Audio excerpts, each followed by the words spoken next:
సుష్మిత గారు, ఫస్ట్ మీరు మూవీకి సంబంధించి కంటెంట్, ప్రమోషనల్ కంటెంట్ రిలీజ్ చేసినప్పుడు మీ డాడీ మిమ్మల్ని అడిగారు కదా పేరు నిలబెట్టాలి అని చెప్పి. మూవీ చూసిన తర్వాత ఆడియన్స్ నుంచి వచ్చిన రెస్పాన్స్ తర్వాత చిరంజీవి గారు మీతో ఏమన్నారు?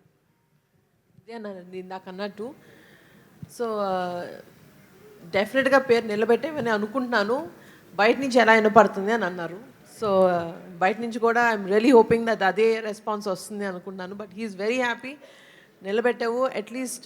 ఆయన ఏమంటారంటే పని చేసినప్పుడు, సినిమా చేసినప్పుడు అండ్ ప్రాసెస్లో బిజినెస్ చేసినప్పుడు ఏదైతే డెడికేషన్తో చేస్తున్నావో అది ఫుల్ ఫ్లెజ్డ్గా చేయాలి. ఆ తర్వాత ఇంకా ఆడియన్స్కి వదిలేసి it is up to audience how they receive it.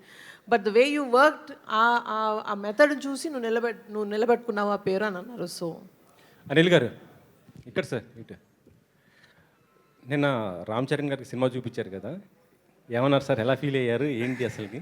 So Ram Charan గారిని నేను చాలా ఎగ్జైటెడ్గా ఫీల్ అయ్యారు ఆయన. సో ఆయన సినిమా అంతా చిరంజీవి గారిని అలా చూస్తూ ఎగ్జైట్ అవుతూ చప్పట్లు కొడుతూ నవ్వుతూ ఎంజాయ్ చేశాను అనిల్ అన్నారు. అండ్ చాలా హ్యాపీ ఫీల్ అయ్యారు, చాలా చాలా హ్యాపీ ఫీల్ అయ్యారు. అండ్ ఆయన హ్యాపీనెస్ ఎంత ఉందంటే నన్ను గట్టిగా ఒక హగ్ ఇచ్చారు కదా, దాంట్లో తెలిసిపోయింది. నెక్స్ట్ ప్లాన్ రామ్ చరణ్ గారా? మరి మళ్ళీ మెగా కాంపౌండ్లు ఎవరితో చేయబోతున్నారు అసలుకి? ఎనీ టైం వాళ్ళకి అవకాశం ఉందంటే మనం ఎగిరి గంతేసి చేస్తాం, చూద్దాం. ఇప్పుడు ప్రొడ్యూసర్ గారు అయితే ఆల్రెడీ రెడీగా ఉన్నారు అక్కడ. అనిల్ గారు, జీవి గారు, ఇప్పుడు ఈ చిరంజీవి గారి ప్రసాద్ క్యారెక్టర్, చంటబ్బాయి క్యారెక్టర్ని యాజ్ ఇట్ ఈస్గా for modern generation with contemporary ఎంటర్టైన్మెంట్తో చేశారు.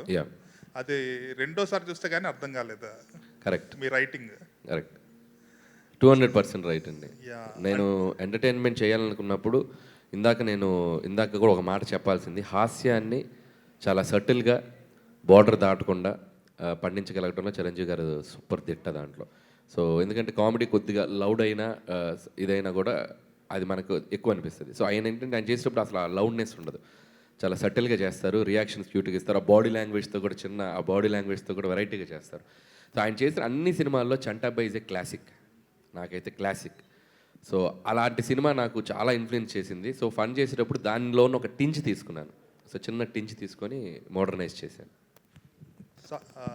సాహు గారు, బాలకృష్ణ గారితో చేశారు, ఇప్పుడు చిరంజీవి గారు వెంకటేష్ గారితో చేశారు. అండ్ మీరు చెప్పినట్టు 400-500 క్లబ్లోకి వెళ్ళే సినిమా. సో నెక్స్ట్ ఎవరు? Next big thing? ఇప్పుడైతే రెడీగా ఏం లేదు sir. Definitely in coming months ఏదో ప్లాన్ చేసి చెప్తాం. ఇంకా అనిల్ని అలానే కిడ్నాప్ చేసి ఉంచుతారు మీ బ్యానర్లోనే? అది ఆయన అడగాలి, నన్ను కాదు. అనిల్ గారు ఇక్కడే సార్. సంక్రాంతి అప్పుడు మీరు షేర్ కలిసారని చెప్పారు కదా, లాభాల షేర్ కలుస్తాను, అది సంక్రాంతికి వస్తున్నాం. అప్పుడు హిట్ అవుతుంది కంపల్సరీ, నేను రెమ్యునేషన్ తీసుకోను, షేర్ కలుస్తాను అని మీరు మాట్లాడినట్టు గుర్తు. ప్రాఫిట్లో సంక్రాంతికి వస్తున్నాను నేను అప్పుడేది అన్నారు కదా సార్. అంటే నేను కూడా దీంట్లో కొద్ది పార్ట్నర్ అవుతాను అనేసి. ఈ సినిమాలోనా? సంక్రాంతికి వస్తున్న నాకు పార్ట్నర్ ఏం లేదు, జీతమే శాలరీయే. సినిమాకి జీతమే, మనకి షేర్ లేదు. అనిల్ గారు